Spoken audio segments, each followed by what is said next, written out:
Estás escuchando a Mauricio Garita en Simple Economics Radio. Buenas tardes y sean bienvenidos a otro episodio de Simple Economics, donde hablaremos sobre por qué filosofía.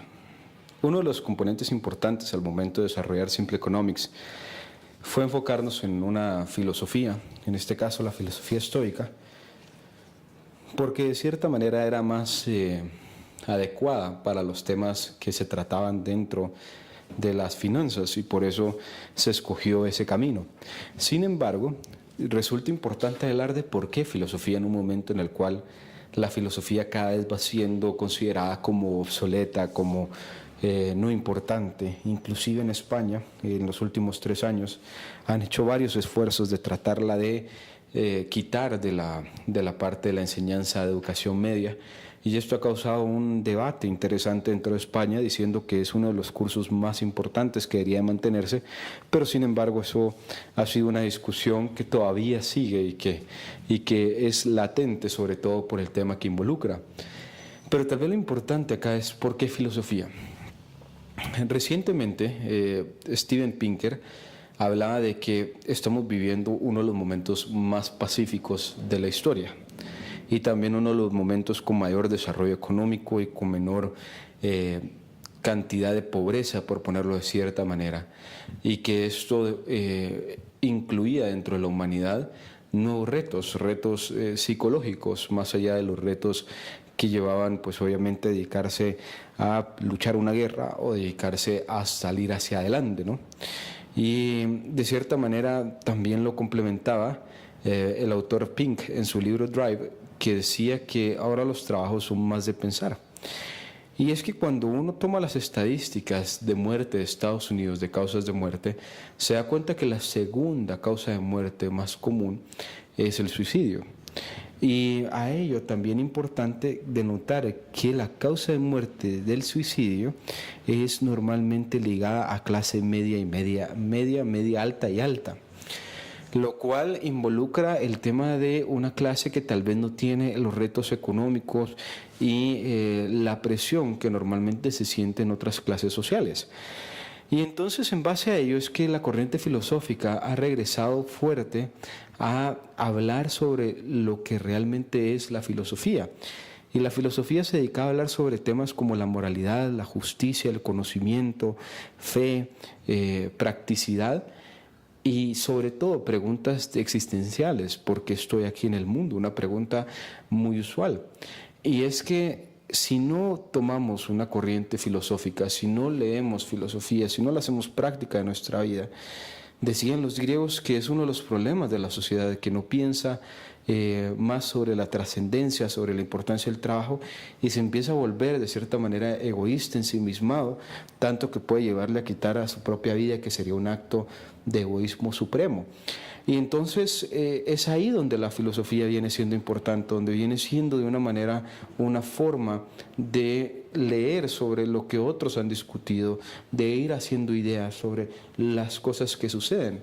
Y es que en uno de los libros muy famosos que volvió a tener la filosofía en el año 2001, se llamaba Más Platón y Menos Prozac, hablaba de eso, hablaba de que la filosofía existió antes de la psicología y que muchas veces el tema es, como decía Musonius Rufus, que la mejor forma de curar a alguien es utilizar la menor cantidad de externalidades, sino utilizar lo que la persona tiene adentro, el cambio venga de adentro.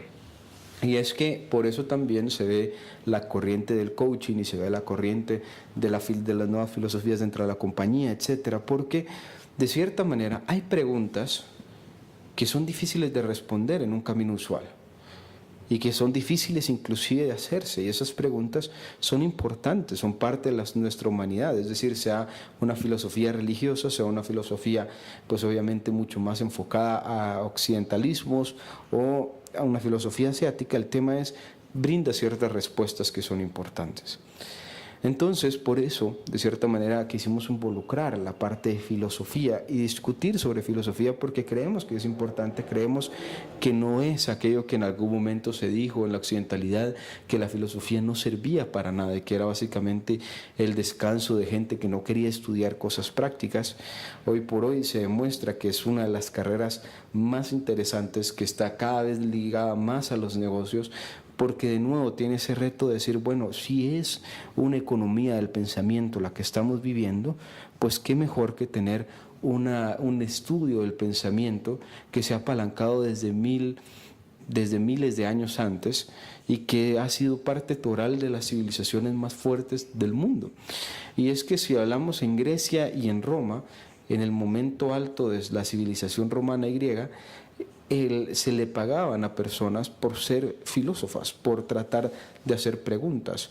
Una de las corrientes usuales dentro del estoicismo era, de la corriente sobre todo los cínicos, era que normalmente uno iba preguntándole el filósofo a personas en la calle, preguntas como ¿qué es tu vida? ¿Qué quieres hacer? ¿Cómo lo quieres hacer? Preguntas que hoy por hoy hacemos usualmente en el coaching y que es interesante, que antes eran preguntas que se hacían en un parque.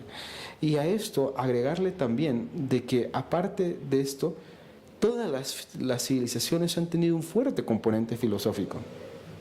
Si uno lee los tratados de libertad de Jefferson o de Franklin, que le dieron la idea de la nación a Estados Unidos, resultan ser textos filosóficamente importantes sobre la discusión de la libertad. Y es que la filosofía, de cierta manera, nunca ha muerto y ahora está regresando con mucho más fuerza.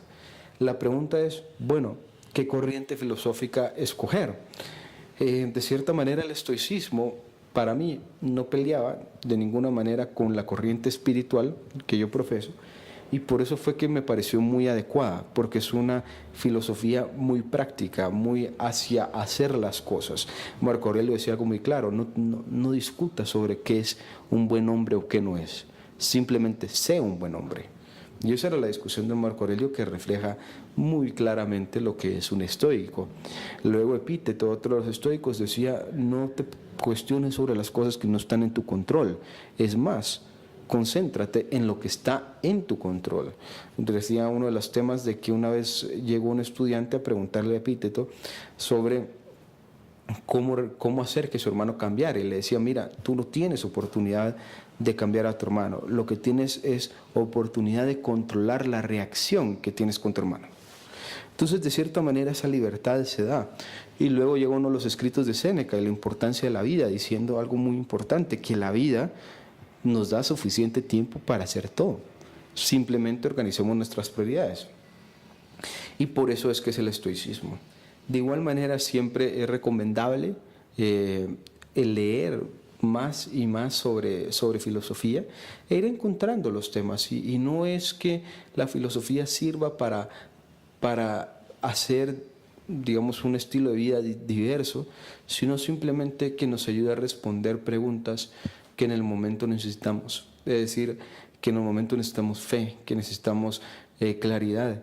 Y para eso la filosofía. Por eso es que la filosofía cada vez se va volviendo más importante y los libros de filosofía cada vez van creciendo más en su número de ventas, porque hay preguntas que son importantes que realmente no las encontramos. Y en una economía abstracta que se basa en temas como tan simples como que no vemos el dinero porque no lo vemos abstractamente, todos los temas computacionales, todos los celulares, o sea, es un nivel de abstracción que nos hace enfocarnos en preguntas existenciales. Y esas preguntas existenciales pueden tener respuestas muy simples que se pueden encontrar en la filosofía. Así que dentro de este podcast, al final, donde lo puedes cargar, voy a dejar una lista de libros que me parecen pertinentes para leer de filosofía y espero les sean muy útiles. Yo soy Mauricio Garita y esto fue Simple Economics Radio.